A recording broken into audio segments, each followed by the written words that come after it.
Yeah, pretty much. Yeah, I know. Pretty much. Give me one Although it's right kind now. of dark in here. Yes. It's kind of dark. I'm talking to Rocketboom's people about bandwidth and all that. Because Right. I'm an analyst, a web Okay. analyst. All right. I've always been curious about what Rocketboom pays to how many people come to the site. It's almost everything. Pays for what?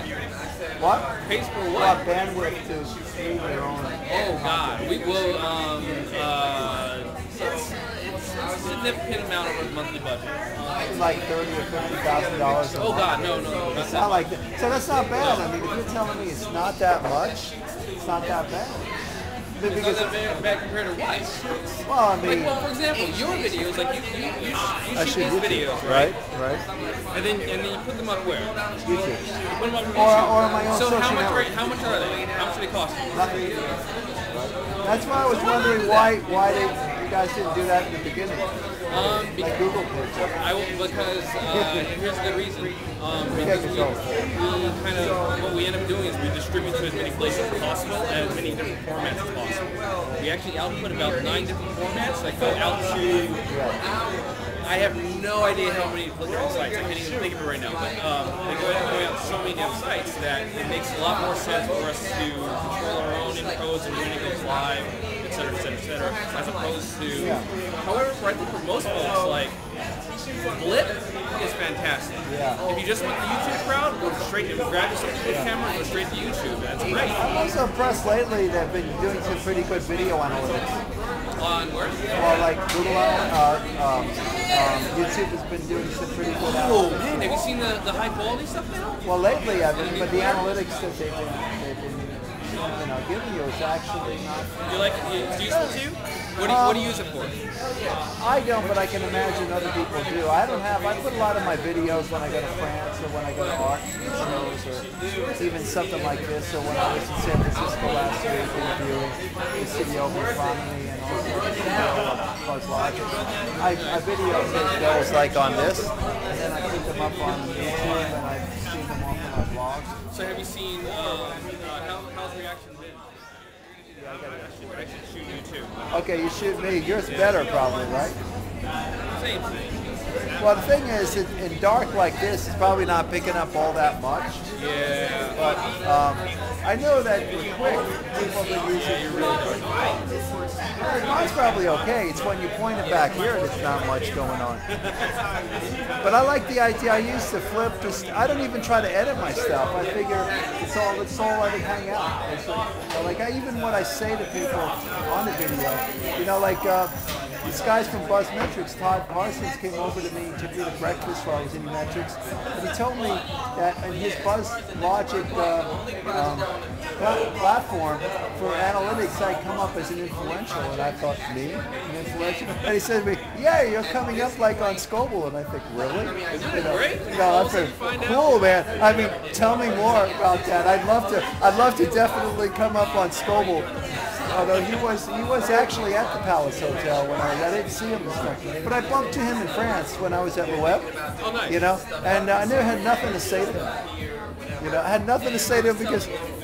So why are you coming up on Scoble? Well, because I just bump into him, or I'd be at the Louvre, and I'd be saying, well, where's the Le Web party? Like, where's all the cool parties that nobody can find out except if you're speaking at Le Web or local Merck? Where are these parties? And then I would email him, and he says, well, they're up there somewhere. Somebody give him a list of parties. And then I would look, and there would be no parties, right? It would just be like if you were French and you knew, or if you knew where it was, or you were speaking. So I found everybody was going to the web and had their own private things going on. And, but I found a lot of other stuff to do anyway.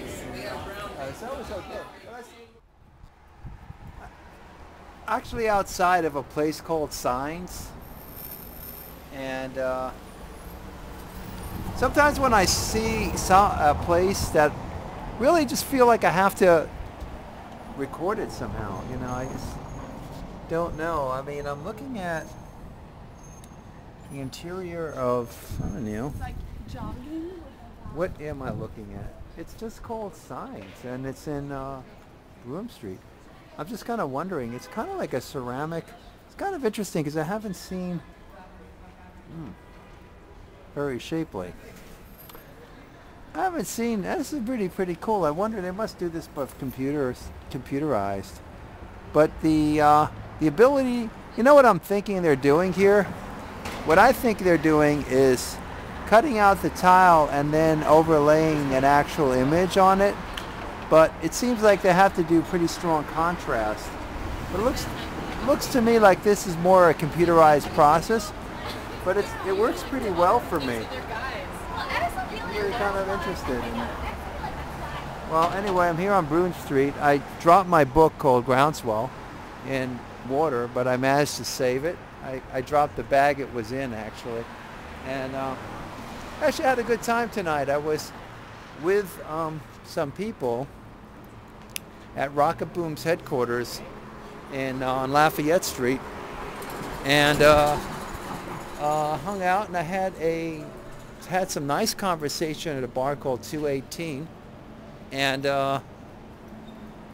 talked to some nice people and some very fine people. I'll leave it at that. What else happened tonight? Well, let's see. As I'm walking down Broome Street, I think the other thing that happened tonight was that I got a sense that doing the kind of video that I do for my art blog and for my webmetrics interviews is a good thing, and it should be encouraged. But there was something else. I just can't remember what it was. Yeah, I got to talk to Rocketboom it's a couple people at Rocketboom about the revenue model and about their traffic and and their analytics to what they would tell me. And it seems to me like there's a lot of room there to improve it. Although it looks like they have been trying to. They're interested in knowing more about who's coming, but they've given up trying to really know. And it's interesting to me because in a rich media site, you would think there's so many possibilities of the kinds of things you could get to know. You'd think that they would, really maybe perhaps want to know a little bit more and spend some time to really research it. And I don't know that they've done that. But anyway, I had a pretty good time tonight. I'm even getting hungry again, but I won't eat. I'm going to go home and try to write some stuff and blog. And I have some other things to do. So this is Marshall Sponder in New York on May 13th, 2008 in Soho and West Broadway.